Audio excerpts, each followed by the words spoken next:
고백합시다. 새로운 삶은 주인이 바뀌는 것입니다. 새로운 삶은 주인이 바뀌는 것입니다. 그렇죠? 새로운 삶은 주인이 바뀌는 것이죠.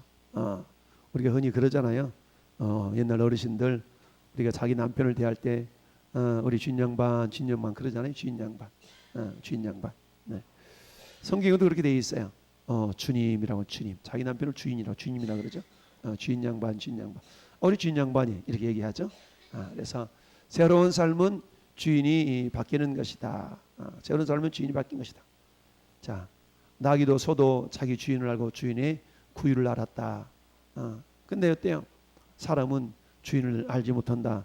나는 그런 안타까운 표현을 지금 말씀하고 있죠. 자, 같이 한번 읽어봅시다. 당신의 새로운 삶이 시작되었습니다. 당신의 주인이 바뀐 것입니다. 지금까지는 당신이 자신의 주인이었습니다. 그러나 이제부터는 예수 그리스도가 주인이십니다. 당신이 주인이 되신 예수님은 사랑이 풍성하십니다. 그러나 죄에 대해서는 단호하십니다. 뿐만 아니라 심판도 하십니다. 그러므로 사랑하면서도 두려워야 합니다. 경이라고 그러죠. 주인의 말씀을 거역하면 무서운 벌이 있습니다. 벌을 받으면서도 거역하면 심판이 있습니다. 그러나 순종하면 축복이 있습니다. 아멘. 할렐루야. 자, 우리가 하나님의 두 가지 속성을 얘기할 때 첫째, 하나님은 사랑의 하나님이시다. 두 번째, 하나님은 공의의 하나님이시다. 이렇게 얘기하죠. 하나님은 사랑의 하나님이시면서 공의의 하나님이시다. 하나님은 사랑이 무한하셔요. 그래서 무한한 하나님이시지만 하나님은 무조건 사랑하지는 않으셔요. 그래서 하나님의 사랑은 무한하시지만 무한하신 사랑을 아무렇게나 이렇게 그야말로 이렇게 퍼주는 그런 하나님은 아니시죠. 그 사랑은 반드시 질서 안에서 부어주시는 사랑인 줄 믿습니다. 그래서 우리 흔히 삼위일체 하나님을 표현할 때 사랑의 삼위일체도 이렇게 표현하죠. 요한일서 4장 8절에 하나님은 사랑이시다. 사랑의 본체가 되신다 그랬죠. 근데 그 하나님의 사랑이 우리 가운데 부음바 되었다. 부어주신 사랑이 어떤 사랑? 성령 하나님. 그리고 나타난 사랑. 로마서 5장 5절에 우리 가운데 이렇게 나타나신 사랑, 부어진 사랑. 이게 나타난 사랑이 예수님, 부어준 사람은 성령님. 그래서 사랑의 삼위일체로 우리가 표현하기도 합니다. 근데 그 사랑이라는 것은 항상 그리스도 안에 있을 때에 그 사랑을 우리가 만끽할 수 있고요. 그 사랑을 하나님이 부어주신다라는 얘기입니다. 이처럼 하나님은 사랑이 풍성하신 하나님이시지만 그 사랑을 해프게 막 퍼주시는 그런 사랑은 아니다. 그 사랑은 어떤 사랑 질서 안에서 이렇게 하나님은 사랑이시고 또 다른 한편으로는 하나님은 공의의 하나님이시다라고 그랬죠. 그러니까 크게 하나님의 속성을 말할 때 공의의 하나님이신 것 동시에 하나님은 사랑의 하나님이시다. 그래서 하나님이 이 땅에 모든 인류를 구원하시는 그 계획은 사랑 가운데 이루어진 거 아니겠어요? 그러니까 우리를 사랑하셔서 우리를 구원하시려고 그랬어요. 근데 어때요? 그 하나님의 사랑은 무조건적인 무작정적인 사랑이 아니라 공의를 성취하는 가운데 사랑하는 얘기죠. 하나님이 세우신 법은 뭡니까? 죄의 삭은 사망이 하나님이 세우신 법이에요. 그러니까 모든 사람이 죄를 범하였음에 하나님의 영광이 이르지 못하더니 이렇게 모든 사람이 죄를 범하였음에 하나님의 영광이 이르지 못했어요. 이게 로마서 3장 23절이죠. 로마서 6장 23절을 보니까 죄의 삭은 뭐다? 사망이요. 죄의 삭은 사망이요. 그러니까 모든 사람이 죄를 범하였다는 얘기 죄인이라는 얘기잖아요. 그러니까 인간은 태어나면서부터 죄인으로 태어나잖아요. 그러니까 죄인으로 태어났다는 얘기는 하나님과 상관없이 태어났다는 얘기입니다. 그러니까 태어나면서 주야 하고 태어난 사람 아무도 없어요. 사랑하는 날들 때문에 복음을 듣고 예수 믿고 하나님의 자녀가 되잖아요. 그런데 어때요? 죄인으로 태어나기 때문에 그 죄의 삭은 사망이니까 죽을 수밖에 없다는 얘기죠. 이미 죽은 존재이고 영원히 죽을 수밖에 없는 그런 존재가 된 거죠. 그렇지만 하나님의 사랑은 영원히 죽어가는 그 영혼들을 어떻게 해요? 합법적인 방법으로 우리를 구원해 내신 거죠. 그게 뭡니까? 지옥 가는 급행열차를 타고 있는 우리를 스탑 해가지고 건져내셨어요. 그럼 마귀가 뭐라고 그래요? 무슨 소리입니까? 이건 내 자식입니다. 저들 죄졌기 때문에 내가 저들을 죄값으로 내가 사망권세 안에 가져온 거 아닙니까? 라고 마귀가 주장할 때 하나님은 뭐야? 너도 내 쫄다고 하냐? 이러지 않으셨어요. 합법적인 방법으로 사망권세 아래 있는 우리를 건져내셨는데 그게 뭐예요? 그래? 내가 사망의 죄값을 내가 치러줄게. 그 죄값 내가 치러줄게. 하셔가지고 예수님이 십자가에 죽으신 것이죠. 그래서 로마서 5장 8절이 그 말씀이죠. 우리가 아직 죄인 되었을 때 죄인 되었다는 얘기는 우리 지금 지옥을 향하여 달려나가고 있는 지옥으로 향하는 급행열차를 타고 있는 자들이에요. 근데 어때요? 아직 죄인 되었을 때 그리스도께서 우리를 향하여 죽으심으로 하나님께서 우리에 대한 자기 사랑을 확정하셨어요. 그러니까 우리를 건져내시기 위한 그런 하나님께서 사랑을 베푸셨는데 그건 공의의 법칙에 의해서 무조건 꺼낸 것이 아니라 어때요? 그 대가를 지불하시고 우리를 사망에서 생명으로 옮긴 줄 믿습니다. 이게 하나님의 사랑이셔. 그러니까 하나님은 공의의 하나님이신가 동시에 사랑의 하나님이시죠. 그러니까 하나님은 어때요? 저 기록된 것처럼 죄를 싫어하시거든. 죄를 싫어해서. 그러니까 죄를 짓게 되면 반드시 죄에 대한 대가를 우리에게 물으신다고요. 근데 죄의 대가가 사망이란 말이죠. 그러니까 우리는 어때요? 하나님 알지 못한 상태로 태어났기 때문에 그로 말미암아서 우리는 어때요? 하나님과 관계가 끊어진 죽음의 상태로 태어났어요. 근데 그 상태로 계속되면 영적으로 죽었죠. 육적으로 죽죠. 영원히 죽잖아요. 근데 하나님은 어때요? 육적으로 죽는 것은 정해져 있기 때문에 바꿀 수가 없어. 그 외에는 심판이 있다고 그랬잖아요. 근데 영적인 죽음과 영원한 죽음 피할 길을 주셨는 게 그 예수님 아니시겠어요? 그래서 우리는 어때요? 이제 예수님의 그런 심판 아래에 있는 우리를 건져냈어요. 합법적인 방법으로 건져내셔서. 이게 하나님의 사랑이죠.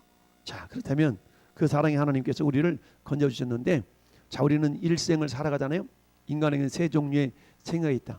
270일 동안 탯줄로 이어진 유일한 생명줄, 어머니 뱃속에 270일 동안 살았어. 어머니 뱃속에 있을 때는 세상이 이럴 줄을 몰랐잖아요. 근데 나와보니까 세상이 화려하고 찬란하고 크고 넓고, 그 가운데 어때? 내 마음대로 살아가다가 내가 주인인 줄 알고 살아가다가 내가 내 인생의 주인이 아니구나를 깨닫는 것이 놀라운 은혜죠. 자, 그렇게 해서 어때요? 첫 번째, 자신의 주인에 대해서 알고 있어야 돼. 여러분, 우리는 어때요? 예수 믿기 전에는 내가 내 인생의 주인이었잖아요. 근데 우리 명함 전도지에 있는 것처럼 명함 전도 두 번째 사항, 내 인생이 내 마음대로 되지 않는 까닭은 내 인생의 주인이 내가 아니다. 그렇죠? 인생의 주인이 내가 아니야. 내가 주인이라면 내 마음대로 되는 거였죠. 내 마음대로 돼야 되는데 내 인생이 내가 아니라는 얘기죠. 그렇다면 내 인생의 주인이 내가 아니고 내 인생의 주인이 따로 있다는 것을 깨닫는 데로부터 새로운 삶의 시작이 이루어진 줄 믿습니다. 할렐루야. 그래서 자신의 주인에 대해서 우리가 알고 있어야 돼요. 여러분의 주인은 누구라고요? 누구예요? 예수님. 사람의 마음으로 믿어 의에 이르고 입으로 시인하여 구원에 이르는 일. 할렐루야. 입술로 고백하는 것이 너무너무 중요합니다. 자, 저기 계시록 17장 17절 보니까 열왕과 음료에 대한 이야기 나오거든요. 그 뭐라고 이렇게 했냐? 이렇게 이야기하고 있습니다. 이는 하나님이 자기 뜻대로 할 마음을 그들에게 주사 한 뜻을 이루게 하시고 그들의 나라를 그 짐승에게 주게 하시되 하나님의 말씀이 응하기까지 하심이니라. 아멘. 그러니까 열 왕들이 음료에게 어때? 이는 하나님의 자기의 뜻대로 열 왕들이 의기투합해가지고 마음을 하나로 뭉쳤다는 얘기입니다. 마치 어때요? 바리새인과 서기관들, 바리새인과 사두개인들, 이 사두개인들이 처음에는 그들 사고 자체가 다르잖아요.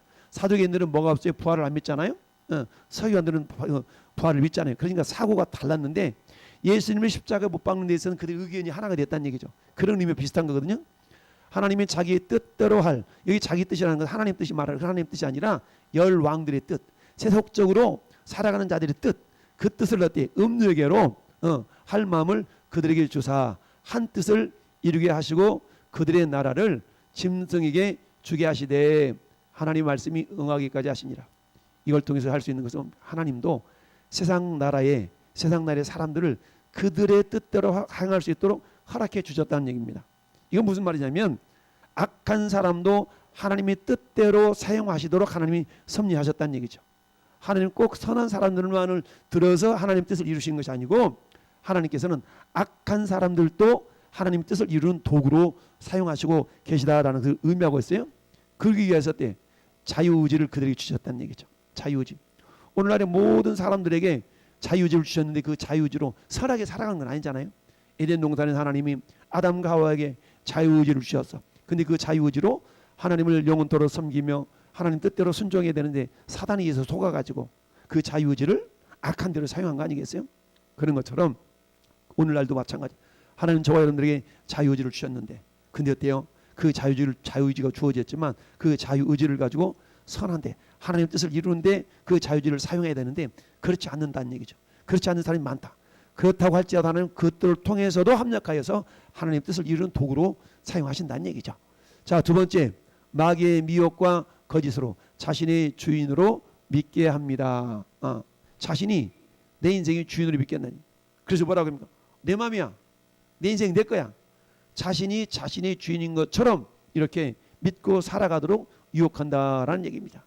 이게 옛뱀, 곧 마귀라고 하고 사탄이라고 하는 이 마귀는 어때요? 온 천하를 꿰는 자다라고 했죠. 온 천하. 그럼 온 천하에 저와 여러분이 포함되어 있잖아요. 그러니까 온 천하를 꿰는 자, 온 천하를 꿰는 자인 마귀 사탄은 오늘날 믿는 자이든 믿지 않는 자들 다 꿰어서 자기 자식 만들려고 하는 것이 마귀 역사라는 얘기입니다. 뿐만 아니라 요한복음 8장 44절에는 너희는 너희 아비 마귀에게서 났으니 너희 아비 욕심대로 너희도 행하고자 하느냐. 그는 처음부터 살인한 자, 저에덴 동산에서 마귀에 의해서 어때요? 가인과 아벨을 죽이는 그런 살인자의 역할을 그 마귀 역사로 말미암아 나타났다는 얘기고, 그리고 어때요? 그 속에 진리가 없으므로 진리에 서지 못하고 거짓을 말할 때마다 제 것으로 말하나니 이는 그가 거짓말장이요 거짓의 아비가 되었음이니라. 거짓의 아비가 되었어. 여러분 이단 사이비들 특별히 신땡땡 이단 사이비는 어떻습니까? 거짓의 아비야. 그러니까 모략, 거짓을 모략이라 그래. 거짓을 모략이라 그러면서 거짓말 치는데도 얼굴 색안 안 바뀌면서 거짓말 치잖아요. 이게 마귀에게 속해 있기 때문에 그렇다는 얘기죠. 그러니까 마귀에게 속해 있으니까 그들에게 구원이 있을 수가 없는 거 아니겠습니까? 자, 그렇다면 우리는 뭐예요? 세 번째, 시작. 그렇습니다. 우리의 주인은 누구라고요? 하나님 아버지시죠. 우리가 하나님 아버지가 우리의 주인이라는 얘기입니다. 자, 말라기서 1장 6절을 같이 읽어볼까요? 시작. 내 이름을 멸시하는 제사장들이나 나 만군의 여호와가 너에게 이르기를 아들은 그 아버지를 종은 그 주인을 공경하나니 내가 아버지일진데 나를 공경함이 어디 있느냐. 내가 주인일진데 나를 두려움이 어디 있느냐 하나 너희 이르기를 우리가 어떻게 주의 이름을 멸시하였나이까 하는도다. 아멘. 네. 말라기 선지를 통해 하나님 말씀하셔요. 하나님 우리 주인인데 하나님을 하나님으로 인정이 드리지 않는 삶을 살면서도 그렇지 않는 것처럼 알지도 못한다는 얘기죠. 거기에 대해서 지금 하나님이 책망하고 있는 거 아니겠어요? 그러면서 자, 우리 주인은 하나님 아버지신데 이걸 알지 못하면 안 된다는 얘기입니다. 그래서 우리가 주님이 가르친 기도에서 하나님을 뭐라고 그래요? 하나님 아버지. 우리 하나님 아버지라고 하잖아요. 주인이신 하나님은 우리를 마귀에게서 찾아내신 거 아니겠습니까? 할렐루야. 그래서 예수님이 이 땅에 오신 목적을 이렇게 말씀하고 있습니다. 예수님이 오신 목적을 한번 읽어봅시다. 시작. 예수께서 대답하여 이르시되 나는 이스라엘 집에 잃어버린 양 외에는 다른 데로 보내심을 받지 아니하였느니라. 아멘. 잃어버린 자를 위해서 예수님이 이 땅에 오셨다는 얘기입니다. 할렐루야. 잃어버린 자를 예수님이 찾으시기 위해서 이 땅에 오셨다라고 말씀하고 있습니다. 그래서 때 전에 여러분들도 또 잃어버린 자가 되었다가 우리 주님이 찾으셔가지고 하나님의 자녀가 된 거 아니겠어요? 그러니 우리는 그 하나님을 아버지라고 부르고 있다는 얘기입니다. 그 하나님은 어때요? 이 땅에 예수님을 보내셔서 마귀에게 속해 있던 우리를 건져내시기 위하여서 우리를 사랑하셔서 당신의 아들을 죽이시면서까지 우리를 사랑하셨잖아요. 그게 우리의 주인이시여. 할렐루야. 그 주인을 너는 알고 있냐? 라고 우리에게 지금 물어보고 있는 겁니다. 그렇다면 하나님을 주인으로 믿고 따르는 자는 인생을 바르게 깨달은 거예요. 그렇구나. 주님 당신이 우리의 아버지시군요. 하나님 당신의 아버지시군요. 그럼 어때요? 아버지의 말씀을 듣고 따르는 삶을 살아야 되겠죠. 여러분 그럴 때 우리는 어떠냐? 여러분 한번 같이 읽어봅시다. 내 양은 내 음성을 들으며 나는 그들을 알며 그들은 나를 따르느니라. 내가 그들에게 영생을 주노니 영원히 멸망하지 아니할 것이요 또 그들을 내 손에서 빼앗을 자가 없느니라. 아멘. 하나님을 아버지로 부르는 그런 존귀한 자가 된 저와 여러분들은 마귀가 감히 어떻게 할 수 없다는 얘기입니다. 할렐루야. 얼마나 감사해요. 그래서 우리가 하나님을 아버지로 부르는 겁니다. 하나님을 아버지라 부르는 자는 좋은 일이 있으리라. 많이 있으리라. 우리가 하나님 아버지로 부른다는 것은 엄청난 겁니다. 할렐루야. 세상 아버지들은 우리를 버릴 수도 있어. 세상 아버지도 우리를 떠날 수 있어. 그러나 하나님 아버지는 내가 과연 너를 떠나지 아니하고 너를 버리지 않겠다고 그랬잖아요. 그 하나님 우리가 아버지로 부르는 그 권세는 엄청난 권세인 줄 믿습니다. 이게 우리가 하나님 아버지를 아는 자들의 모습인 줄 믿습니다. 두 번째 한번 읽어볼까요? 시작. 그렇습니다. 새로운 인생은 하나님을 주인으로 믿는 것으로부터 시작돼. 주인으로 믿는 것. 여러분 영적 출생으로 우리는 다시 태어났어요. 요한복음 3장 5절 6절을 보니까 거듭남에 대해서 얘기하잖아요. 니고데모가 예수님을 찾아왔어요. 야 니고데모야, 사람이 거듭나지 아니하면 물과 성령으로 나지 아니하면 너 하나님 나라를 볼 수 없다? 아니 어떻게 다시 날 수 있대요? 엄마 뱃속에 들어갔다 다시 태어날까요? 그게 아니다. 물과 성령으로 거듭나지 아니하면 하나님 나라를 들어갈 수 없다라고 말씀한 겁니다. 영적 출생, 거듭남의 비밀. 이건 인간이 능력으로 나는 것이 아니라 성령으로 말미암는 줄 믿습니다. 어떤 사람이 하나님을 아버지로 믿고 하나님을 나의 주인으로 믿는 자들은 우리 하나님께서 거듭남의 은혜를 안겨 주시는 줄 믿습니다. 그럴 때 예수 그리스도를 구주로 영접한 자는 새로운 표정이 된 것이죠. 할렐루야. 고린도 5장 17절에 그런 적 누구든지 그리스도 안에 있으면 새로운 피조물이라. 이전 그던 지나가서니 보라 새 것이 되었도다. 할렐루야. 저희 여러분은 어떤 존재? 새로운 피조물이에요. 새로운 피조물. 할렐루야. 하나님 우리를 헌 것을 고쳐서 쓰시는 분이 아니라 완전히 새로운 피조물로 만들 줄 믿습니다. 그러니까 우리 옛날 사람이 아니야. 야, 나 옛날에 누구 아니야. 나 옛날에 문갑이가 아니야. 나 새로운 문갑이. 할렐루야. 옛날에 문갑이가 아니야. 왜? 옛날에는 예수님을 몰랐을 때가 있었지만 그러나 지금은 그렇지 않다는 얘기죠. 나 옛날에 순영이가 아니야. 지금 나 바뀌어서 새로운 사람이야. 새로운 피조물. 저 여러분들이 새로운 피조물인 줄 믿습니다. 자, 세 번째, 새로운 인생 호칭. 그래서 새로운 피조물 된 저와 여러분들은 호칭이 다양하잖아요. 하나님의 자녀라고 하기도 하고, 하나님의 백성이라고도 하고, 하나님의 종이라고도 하기도 하고, 하나님의 양이라고도 하기도 하고, 또 뭐 예수님의 신부라고 하기도 하고, 다양한 그런 호칭들이 있지 않습니까? 가장 귀한 것은 뭡니까? 우리의 신부는 가장 가까운 관계는 어떤 관계가 가장 가까운 관계일 것 같아요?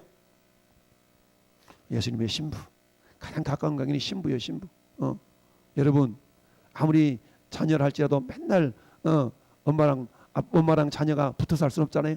젖먹일 때는 붙어 살지만 이제 어때요? 떨어져 살아야 돼. 근데 어때요? 자녀도 그렇고 백성도 같이 살 수 없잖아요. 종도 역시 주인과 같이 살지만 영원히 살 수 없잖아요. 근데 신부는 어때요? 신부는 같이 사는 같이. 그러니까 우리가 예수님의 신부라는 얘기는 어때요? 주님과 동행하고 동거하고 영원히 함께 한 몸을 이루며 살아간다는 의미 아니겠습니까? 그러니까 가장 가까운 그런 관계는 어떤 관계예요? 주님의 신부. 할렐루야. 우리 주보에 보면은 주보 그림. 나의 사랑 나의 예쁜 자 일어나 함께 가자. 이게 아가서 2장 10절의 말씀이 주보에 기록됐는데요. 나의 사랑 나의 일어나서 함께 가자. 그건 뭐예요? 신부거든. 신랑이 신부를 부르는 소리예요. 할렐루야. 주님은 저와 여러분들을 신부로 부른 줄 믿습니다. 다양한 호칭이 있지만 가장 귀한 호칭은 전 여러분들을 주님이 너는 나의 신부다 라고 부르는 호칭이 가장 귀한 호칭인 줄 믿습니다. 네 번째는 어때요? 영적으로 출생한 자는 하나님을 아버지라고 부릅니다. 이 땅에서는 아직 영원한 하늘나라에서 혼인잔치가 이루어지기 전까지는 어때요? 그 호칭을 우리가 부를 수가 없잖아요. 그렇지만 어때요? 우리 이 땅에서 살아가는 때는 하나님 아버지를 부르는 거예요. 우리는 그분의 자녀가 되는 거 아니겠습니까? 그래서 어때요? 고린도 후서 6장 18절 말씀 보니까 참 이렇게 우리가 부르고 있습니다. 시작. 너희에게 아버지가 되고 너희는 내게 자녀가 되리라. 전능하신 주의 말씀이라 하셨느니라. 누가요? 하나님께서 어때요? 16절에는 하나님은 아버지가 되시고 나는 그들의 하나님이 되시고 그들은 내 백성이 된다. 그러니까 백성과 하나님의 관계라면 18절에서는 아버지와 아들의 관계로 이렇게 자녀의 관계로 주님 말씀하고 있습니다. 할렐루야. 그러기 위해서는 어때요? 여기 우리 사형리에서 나오는 그런 그림이잖아요. 그러기 위해서는 어때요? 주인이 바뀌게 된다 그랬죠? 우리는 예전에는 어땠어요? 내가 주인이었고 예수님은 내 밖에 계셨어. 저기 계셔요. 예수님을 믿는다고 하면서도 여전히 내 마음의 중심에 앉아있는 사람이 있죠? 이런 사람은 삶의 질서가 없어. 근데 어때요? 내가 예수님 무릎 앞에 예수님 발 앞에 탁 내려앉아서 주님 무슨 말씀하시더니 내가 듣겠나이다. 주님 말씀하시면 내가 나가겠나이다. 라고 내 마음 보다 중심에 예수님을 탁 모셔드리고 사는 사람이 새로운 피조물인 줄 믿습니다. 저희 여러분들 삶 속에는 이처럼 새로운 피조물의 삶이 앞으로도 영원토록 주님 만날 그날까지 오른쪽 그림으로 우리 자신이 살아갈 수 있기를 바라요. 자, 이제 세 번째 새로운 삶은 새로운 주님의 말씀을 듣습니다. 이제 우리가 하나님을 내 아버지라고 그러고 예수님을 우리 구조로 여겼다면 어때요? 우리는 어때요? 그 주님 내 주인의 말씀을 들어야 된다는 얘기죠. 새 주인을 신뢰하고 믿습니다. 마태복음 24장 43절 말씀 보니까 예수님이 십자가에 못 박혀 있는데 이렇게 얘기를 한 겁니다. 그가 하나님을 신뢰하니 하나님이 원하시면 이제 그를 구원하실지라. 그의 말이 나는 하나님의 아들이라 하였도다 하며 이 말이 무슨 말이냐면 제사장과 서기관들이 그러는 거야. 예수님을 이렇게 조롱하면서 하는 말이에요. 저가 하나님의 아들이라고 쓰니까 건져내 줄 거야. 이런 말이지만 실상은 저 말이 예수님의 고백이었어요. 하나님이 신뢰하니 하나님께서 원하시면 이제 그를 구원하실지라. 그런데 당장에 십자가에 내려오게 할 수는 없죠. 십자가에 내려오셔버리면 뭐가 안 이루어져요? 우리를 위한 구원이 안 이루어져요. 예수님이 십자가에 죽으셔야만이 모든 인류의 구원을 완성하시는 것이죠. 할렐루야. 그러니까 죽으셔야만 됐어요. 그리고 무덤에 묻히셔야만 됐어요. 그러나 예수님이 사흘 만에 다시 살아나셨죠. 주님이 죽으셔야만 되는 이유는 주님은 죄가 없으시지만 저와 여러분들의 모든 죄를 다 담당하시기 위하여서 죽으셨고요. 예수님이 부활을 하셔야만 되는 이유는 왜 부활하셔야만 됐다고요? 여러분, 죽음이라는 건 죄값이에요. 죄값으로 죽은 거예요. 근데 예수님이 부활하신 이유는 왜 부활하셔야만 된다고요? 예수님은 죄가 없기 때문에. 예수님 죄가 없으시기 때문에 다시 부활을 하셔야만 됐던 겁니다. 할렐루야. 마찬가지로 저와 여러분들도 죽었다가 다시 살아났는데 왜 부활할 수 있는 겁니까? 죄가 없기 때문에, 없다기보다도 죄사함을 받았기 때문에 우리는 부활해서 영원한 죄 없는 곳인 천국을 가는 거예요. 그러나 믿지 않는 사람들 부활하지만 그들은 죄 문제를 해결받지 못했기 때문에 부활은 부활하지만 영원한 멸망에 이르는 부활입니다. 할렐루야. 이런 차이가 있을 따름이죠. 그렇게 해서 새 주인을 신뢰하고 믿습니다. 그러지만 또한 새 주인은 생명과 풍성한 삶을 약속하십니다. 여러분, 도둑이 오는 건 도둑질하고 죽이고 멸망시키기로 뿐이요 라고 말씀하고 있어요. 그러나 내가 온 것은, 예수님이 오신 것은 양으로 생명을 얻고 더 풍성히 얻게 하려는 것이다 라고 말씀하고 있어요. 할렐루야. 예수님이 이 땅에 오신 이유는 왜 그래요? 양인 저와 여러분들에게 더 풍성한 생명을 주시기 위해서 우리에게 오셨다라는 얘기죠. 할렐루야. 그럼 우리가 어때요? 그 약속을 부여잡고, 주님, 전 이런 생명이 부족합니다. 주님, 전 이런 생명이 부족합니다. 여러분, 우리 모든 것들은 주님이 생명의 주인이기 때문에 건강이 부족해요? 이것도 생명이 부족한 거거든요. 재물이 부족해, 재정이 부족해, 생명이 부족한 거거든요. 그럼 주님의 약속을 부여잡고, 주님이 생명의 주인이신데 저기 이런 생명이 부족합니다. 저는 생명이 부족합니다. 주님 공급해 주옵소서 라고 우리가 구할 수 있어야 된다는 얘기죠. 할렐루야. 네. 세 번째는 뭡니까? 새로운 삶을 마귀가 방해. 우리가 새로운 피조물로서 하나님 아버지라고 그러고 오늘 주님의 신부가 되고 싶다고 이렇게 나아가는데 마귀는 가만히 안 놔둬. 그래서 어때요? 마귀는 이 모양 저 모양으로 우리를 방해한다는 얘기입니다. 마귀의 방해를 어때요? 방해는 다양하게 방해하죠. 심지어 예수님까지도 방해했던 거 아니겠습니까? 그래서 어때요? 자, 누가복음 8장 12절 말씀 보니까 시작. 길가에 있다는 것은 말씀을 듣는 자니 이에 마귀가 가서 그들이 믿어 구원을 받지 못하게 하라고 말씀을 그 마음에서 어때요? 빼앗는 거죠. 말씀을 마음속에 도적질해 간다는 얘기입니다. 어떻게 의심을 불어넣어서 그럴까? 과연 그럴까? 의심의 마음을 이렇게 심어넣죠. 마치 요한복음 13장 2절에 마귀가 벌써 가룟 유다의 마음에 예수를 팔려는 뭘 집어넣었어요? 생각을 집어넣었다. 생각을. 가룟 유다의 마음에 예수를 팔려는 생각을 집어넣었어. 오늘도 마귀는요, 저 이런 마음 가운데 생각을 집어넣는 거예요. 부정적인 생각, 안 된다는 생각을 집어넣어가지고 어때요? 자꾸 말씀이 도망가도록 만들어. 그럴 때 우리는 어때요? 성경을 쫓아 행하라. 주님은 우리에게 말씀하셨잖아요. 내가 너를 떠나지 아니하며 내가 너를 버리지 않는다. 어때요? 너희 말이 내게 들린 대로 내가 너에게 행하리라. 할렐루야. 죽고 사는 건 혀의 권세 달렸다. 이처럼 우리 입술을 제어할 수 있어야 돼. 왜? 말한 대로 이루어지거든요. 그러니까 마귀는 자꾸 우리 입술에서 부정적인 말이 나가도록 만들잖아요. 그러니까 하나님은 어때요? 부정적인 말이 나가지 못하도록 온갖 가지 장치를 막 2중 3중으로 주셨잖아요. 이빨로 말이 나가지 못. 그게 안 되니까 입술로. 그게 안 되니까 또 뭐예요? 손도 2개씩이나. 그래서 어때요? 너희 하는 말을 조심해. 입술에 파수꾼을 세우라고 그러지 않습니까? 할렐루야. 그렇게 해서 우리는 어때요? 새 사람은 자신의 주인께 청종합니다. 할렐루야. 우리 잘 아는 신명기 28장 1절 2절 말씀을 우리가 읽음으로 오늘 말씀을 마칠 텐데요. 자, 한번 읽어봅시다. 시작. 내가 내 하나님 여호와의 말씀을 삼가 듣고 내가 오늘 네게 명령하는 그 모든 명령을 지켜 행하면 내 하나님 여호와께서 너를 세계 모든 민족에 뛰어나게 하실 것이라. 내가 내 하나님 여호와의 말씀을 청종하면 이 모든 복이 내게 임하며 내게 이르리니. 아멘. 할렐루야. 한 단어 뭐예요? 청종. 우리 주인을 청종합니다. 할렐루야. 그럴 때 복이 많은 줄 믿습니다. 청종이라는 말 알았습니까? 듣고 지키는 것이 청종이죠. 청종. 말씀을 청종하면 1절에 있는 말씀은 삼가 듣고, 삼가 듣는다는 말씀은 원어를 보니까 샤마라고 그랬어요. 샤마라는 단어가 삼가라는 단어도 샤마야. 듣고라는 단어도 샤마야. 그러니까 샤마가 청종하고 청종하라, 경청하고 경청하라는 얘기입니다. 우리가 귀를 하나님께 두게 주신 이유는 어때요? 하나님의 말씀을 집중해서 잘 들은 얘기 아니겠습니까? 이처럼 청종할 때, 나의 주인의 말씀을 청종하고 청종할 때 하나님 우리를 새로운 피조물로서 인정해 주셨던 것뿐만 아니라 이제 하나님 우리에게 주실 복을 받아들이는 주인공이 될 줄로 믿습니다.